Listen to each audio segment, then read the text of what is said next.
फ़र्ज़ कीजिए कि आप अपने किसी दोस्त के घर पे जाते हो कुछ रात के लिए रुकने के लिए। फिर आपको कुछ देर बाद पता चलता है कि जिस इलाके में अभी आप रह रहे हो वो हॉन्टेड है। आसपास आपके सारे इर्द गिर्द आत्माओं का बसेरा है। अभी शायद से आपने ये इमेजिन कर लिया होगा, डर चुके होगे, खौफ में आ गए होगे, लेकिन आपको कैसा लगेगा सुनने में कि कई सालों पहले ऐसा एक इंसान के साथ हो चुका है जो कि उस वक्त वहीं पे खड़ा था और ये सारी चीज़ों को महसूस कर रहा था। वो अकेला था वहाँ पे, लेकिन सब के सब चीज़ों को महसूस कर रहा था। आज की कहानी उसी बारे में है। आज की ये कहानी हैदराबाद की होने वाली है। ये कहानी हैदराबाद के एक इलाके के बारे में है जहाँ पे ये सारी घटनाएं घटी थी और उस इंसान ने वहाँ पे ये एक्सपीरियंस किया था। बताया जाता है कि आज भी वो इसी खौफ के साथ जीता है, इसी एक दर्द के साथ जीता है कि उस रात में उसके साथ क्या हुआ था, लेकिन उसको एक सदमा पहुंच चुका है। एंड गाइस, बताया जाता है कि साल 2012 में इस प्रेत आत्मा के वजह से बहुत सारे लोग मौत का शिकार भी बने थे। बहुत सारे लोगों की लिटरली में मौत हुई है इसको लेकर। एंड गाइस, इस चीज़ के बारे में द हिंदू जैसे न्यूज़पेपर एंड न्यूज़ आर्टिकल्स में भी ये कहानी पब्लिश हो चुकी है। एंड गाइस, ये इतना खौफ सिर्फ इसीलिए है क्योंकि वो जो आत्मा है ना, वो सिर्फ किसी एक घर में नहीं बसती, पूरे इलाके पर उसका कब्जा है। आज इसी बारे में बात होगी। एंड गाइस, आप भी चौकन्ने हो जाओ क्योंकि क्या पता, हो सकता है कि अगली बार आप हैदराबाद जाओ और आपके इर्द गिर्द ही ये इलाका पड़ता हो और आप इसी आत्माओं के बसेरे के बीच में फंस जाओ। ध्यान से सुनिए ये कहानी। अब ये वीडियो शुरू करने से पहले ऐसे ही और horror, mysterious and historical videos देखने के लिए सब्सक्राइब कर दीजिए इस चैनल को। अब ये कहानी शुरू होती है। सो गाइस, जैसे मैंने कहा कि ये वाली कहानी हैदराबाद की है, सो गाइस ये कहानी भी वहीं पे शुरू होती है।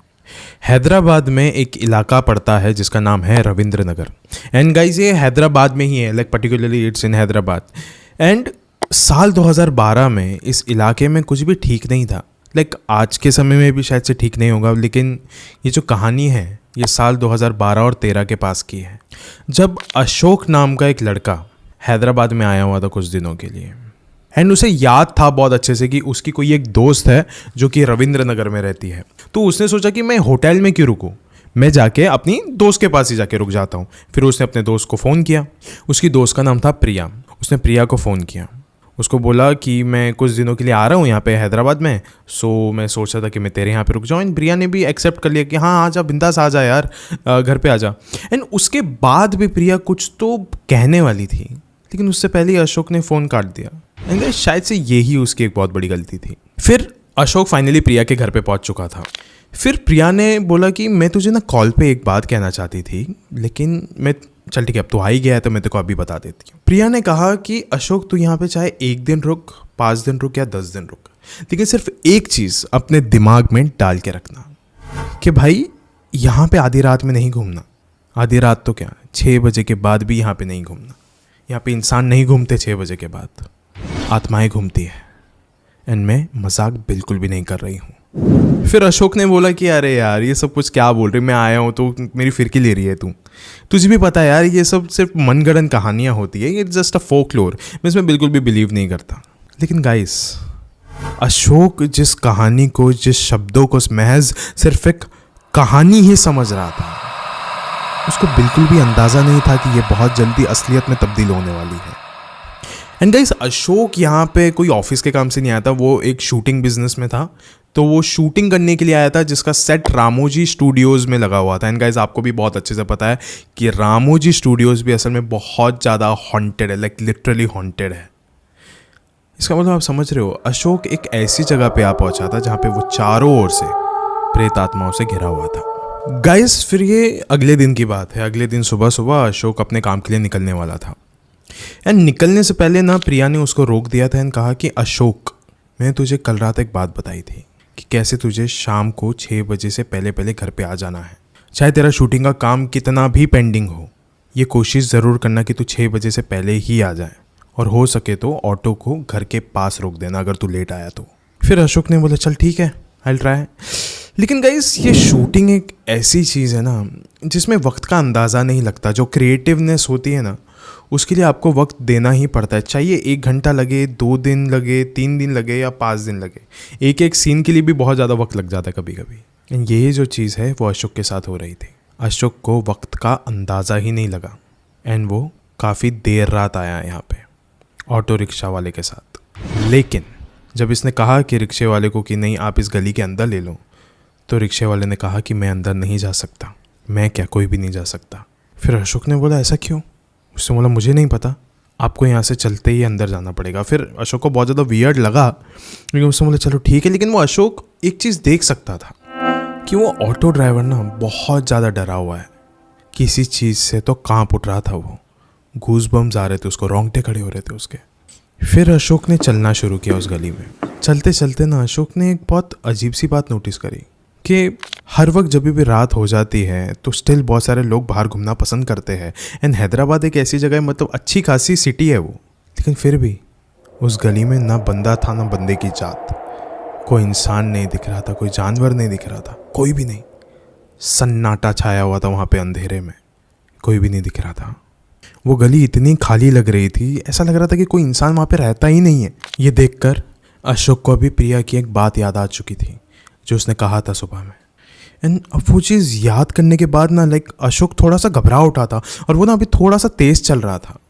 उसे अभी ऐसा पता नहीं क्यों लग रहा था कि कोई तो उसके पीछे दौड़ रहा है, उसके नज़दीक आ रहा है। वो पीछे बार बार मुड़ के दिख रहा था लेकिन पीछे कोई भी नहीं था। लेकिन अभी ना एक बार वो थोड़ा सा शांत हो गया था और उसने अभी फाइनली बस एक लास्ट टाइम उसको पीछे मुड़ के देखना था। उसने देखा कि उसके थोड़े ही दूर कोई तो खड़ा है, लेकिन वो इंसान नहीं था, कोई आत्मा लग रही थी। इंसानों जैसे बिल्कुल भी लक्षण नहीं थे उसके, बहुत अलग था वो, सबसे अलग, बहुत खतरनाक। अभी अशोक धीरे धीरे भागने लग गया था। उसने बोला कि मुझे अभी बस तेज़ी से प्रिया के घर पे बस पहुंचना है। एंड वो आवाज़ सुन सकता था अपने कानों से कि वो भी दौड़ रहा है, शायद से वो अभी इसे पकड़ ही लेगा, छोड़ेगा नहीं इसे। फिर उसे फाइनली एक दरवाज़ा खुला दिखा एक घर का, एंड वो अंदर भागते हुए चला गया। अशोक ने अभी उस घर के अंदर घुस के फाइनली एक गहरी सांस ली। लेकिन उसे ऐसा लग रहा था कि चलो फाइनली मैं बच गया हूँ। लेकिन ये सब कुछ क्या हो रहा है मेरे साथ, मैंने किसका क्या बिगाड़ा हूँ? लेकिन उसको ना अभी अपने अंदर ही एक चीज़ रियलाइज़ हो रही थी कि जो प्रिया थी ना वो झूठ नहीं कह रही थी, बिल्कुल भी मजाक नहीं कर रही थी। ये बात सच है कि यहाँ पे आधी रात में एक आत्मा भटकती है जिससे मुझको बच के रहना चाहिए था। फिर उसने अपने आसपास देखा, उसने देखा कि ये घर है, लिटरली कोई ना कोई होगा अंदर शायद से। उसको ऐसा लग रहा था कि कोई तो है अभी जागा हुआ है इस घर में। फिर वो थोड़ा अंदर गया घर के, एंड उसने देखा कि सामने का आदमी खड़ा है। एंड वो आदमी भी बहुत ज़्यादा अभी डर चुका था इसको देख के, अशोक को देख के। घबरा गया था। उसको लग रहा था कि आधी रात में कोई चोर आ गए। फिर अशोक ने बोला कि नहीं मैं चोर नहीं हूँ, मेरे साथ जस्ट अभी एक हादसा हुआ है। और अशोक ने अपनी पूरी कहानी सुनाई उस आदमी को। फिर उस आदमी ने भी सारी बात को अच्छे से समझ लिया एंड उसको फिर शांत कराया कि हाँ अशोक ऐसा होता है, ये सारी चीज़ें हैं यहाँ पे, इट एग्जिस्ट।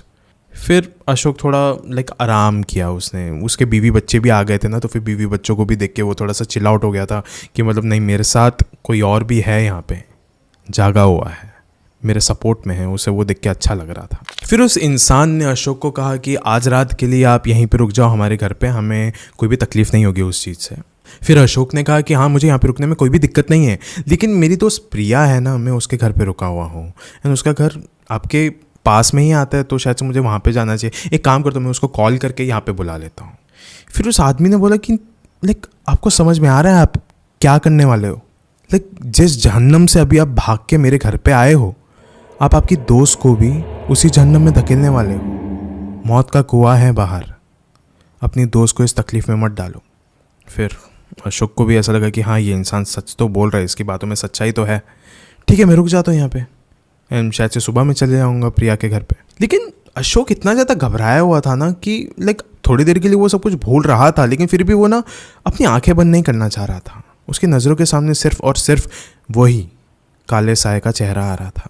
वो जागा हुआ रहा, एक ही कोने में बैठा हुआ रहा रात भर। एंड वो जो पूरा परिवार था ना वो भी उसी के साथ बैठा हुआ था, बस उसी को देख रहे थे कि वो कैसे कोने में बैठा हुआ है, एकदम घबराया हुआ, काँप रहा है। फिर सुबह हो गई एंड अशोक ने बोला चलो शुक्रिया आप लोगों का, आपने मुझे अपने घर पे पनाह दी। फिर उसके बाद वो शुक्रिया बोल के निकल गया प्रिया के घर के लिए। फिर जैसे ही अशोक प्रिया के घर के अंदर गया, प्रिया ने उसको 10 सवाल पूछे, एकदम घबरा के पूछे कि तू रात भर था कहाँ पे, लाइक मैं कितना कॉल कर रही थी तेरे को, तू कॉल भी नहीं उठा रहा था, तेरा कॉल भी लाइक तेरा फ़ोन स्विच ऑफ लग रहा था मुझे, लेकिन तू था किधर? फिर अशोक ने बोला कि कल रात ना मेरे साथ एक हादसा हुआ। जैसे मैं इस गली में पहुंचा, मेरा एक प्रेत आत्मा से सामना हुआ था। मैं भी बहुत ज़्यादा घबरा गया था। मैं तेरे घर पे पहुंचने ही वाला था, लेकिन वो आत्मा भी उसी के करीब थी, तो मैं उल्टे डायरेक्शन में चला गया। और फिर वहाँ पे किसी ने मुझे अपने घर पे रुका दिया, रहने दिया। I am really glad for them, लेकिन उन्होंने मुझे सीरियसली बचा लिया प्रिया, वरना आज शायद से मैं तेरे करीब नहीं होता। फिर प्रिया को ना ये वाली बात बहुत ज़्यादा वियर्ड लगी कि कोई किसी को अपने घर पे क्यों ही रुकने देगा। उसने सवाल पूछा, कौन थे वो लोग? अशोक ने कहा, अरे यही लाइक बहुत अच्छे लोग हैं, वो एक अच्छा खासा परिवार रहता है यहाँ पे। ये जो गली है ना, गली के शुरुआत में ही एकदम स्टार्टिंग का घर है ये। फिर प्रिया ने बोला कि कौन सा घर? अशोक ने बोला, चल मैं तुझे लेके चलता हूँ, ये नंबर है उसका एंड वो तुझे आना चाहिए। फिर प्रिया ने कहा कि नहीं, मैं नहीं चलूँगी और ना ही तुम जाओगे, क्योंकि पिछले ही साल वहाँ पे एक पूरे परिवार ने आत्महत्या कर ली थी। उस घर में तब से लेकर आज तक कोई भी नहीं रहा है, खंडर है वो घर। तुम कहाँ थे, किसके साथ थे? शायद से जो हर किसी के साथ हुआ है वही तुम्हारे साथ हुआ है। वो घर में आत्माओं का बसेरा है, आत्माओं के बीच में थे तुम। उन्हीं की आत्माएं भटकती है यहाँ पे, तुम उन्हीं के बीच में थे। जैसे ही अशोक ने उली बात सुनी प्रिया के लफ्ज़ों से, उसके होश उड़ गए, पैरों तले ज़मीन खिसक गई थी उसके कि मैं एक रात जिन लोगों के साथ रुका था, क्या वो प्रेत आत्माएं थी? ये कैसे हो सकता है? ये हो ही नहीं सकता, इसको मैं मानने के लिए रेडी ही नहीं हूँ। एंड वो एक बहुत ही ज़्यादा गहरे सदमे में पहुँच चुका था अभी। लेकिन फिर उसने सोचना चालू किया कि रास्ते में उसे जो आत्मा दिखी थी उसका चेहरा और घर में जो उसे आदमी मिला था उसका चेहरा मिलते हैं, दोनों एक समान दिखते हैं। लेकिन वो इतना ज़्यादा घबराया हुआ था आधी रात में कि उसको याद भी नहीं था कि कौन कैसा दिख रहा है। उसे सिर्फ अपने आप को बचाना था उस रात। लेकिन फिर भी उस प्रेत आत्मा ने उसे जाने दिया, उसे मारा नहीं। फिर अशोक थोड़ा सा होश में आया और उसने प्रिया को सवाल किया, ऐसा क्या है यहाँ पे? क्यों लोग इतने ज़्यादा घबराए हुए रहते? क्यों लोग यहाँ पे इतने ज़्यादा खौफ में रहते हैं? फिर प्रिया ने एक कहानी बताई अशोक को कि साल 2012 में ही यहाँ पे एक घटना हुई थी कि यहाँ पे पास में एक मंदिर था जिसे तोड़ा गया था। एंड उसके बाद से ऐसा बताया जाता था कि हमारे इस इलाके में शाम को 6 बजने के बाद एक आत्मा भटकती है जो कि सिर्फ और सिर्फ लोगों की मौत चाहती है, क्योंकि वो आत्मा उसी मंदिर के आसपास रहा करती थी। अभी उसके पास कोई भी घर नहीं है। शाम को 6 बजने के बाद वो आत्मा का घर यही है, यही इलाके। उसे जो भी मिल जाता है वो उसे खा जाती है, मार देती है दिल के दौरे से। एंड जब से ये बातें फैलने लग गई थी हमारे इस इलाके में, ऐसा बताया जाता है कि लोग इतने ज़्यादा खौफ में आ गए थे, क्योंकि ऐसे बहुत सारे लोग थे जो कि इसे महसूस कर सकते थे। ऐसे बहुत सारे लोग हैं जिन्होंने देखा है वाकई में इस आत्मा को। वो लोग इतने ज़्यादा घबरा रहे थे कि बहुत सारे लोगों ने ये घर छोड़ दिया था। लोग यहाँ पे रहना ही नहीं पसंद कर रहे थे, घर से बाहर ही नहीं निकलते थे। 6 बजे के बाद लॉक कर देते थे अपने घर के दरवाज़ों को। एंड जो लोगों ने इसका सामना किया था वो अपने बीवी बच्चों को बचा नहीं पा रहे थे। बहुत से लोगों ने तो आत्महत्या भी कर ली सिर्फ इसी खौफ के वजह से।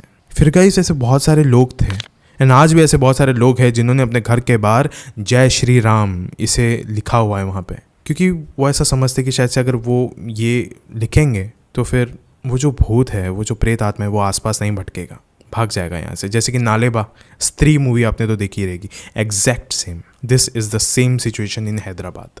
ये पूरी कहानी सुनने के बाद अशोक लिटरली एक बात तो समझ गया था कि यहाँ पे मुझे नहीं रहना चाहिए। ये इलाका मेरे लिए सेफ नहीं है। अगर मैं यहाँ पे रहूँगा तो मैं बच नहीं पाऊंगा, जिंदा नहीं रह पाऊंगा। उसी दिन उसने दिन में ही वो पूरा इलाका छोड़ दिया, वो अपने घर वापस लौट गया। उस दिन के बाद से वो ना कभी हैदराबाद आया ना कभी रामोजी स्टूडियोज, बस चला गया वहाँ से इसी खौफ के कारण। गाइस ये भूत प्रेत आत्माएं ये एक ऐसी चीज़ है ना जो कभी भी किसी का भला नहीं चाहती। जो जेन्युइनली एक आत्मा है जो कि किसी चीज़ के वजह से मरी है, वो तो आपका कभी भी भला नहीं चाहेगी। लेकिन ऐसी भी आत्माएं होती है जो कि आपको भी उनके जैसा बनाना चाहती है, आपको भी मुर्दे में तब्दील होते हुए देखना चाहती है, आपको भी तड़पता हुआ देखना चाहती है। तो ऐसे इलाकों से चौकन्ने रहिए। शुक्रिया।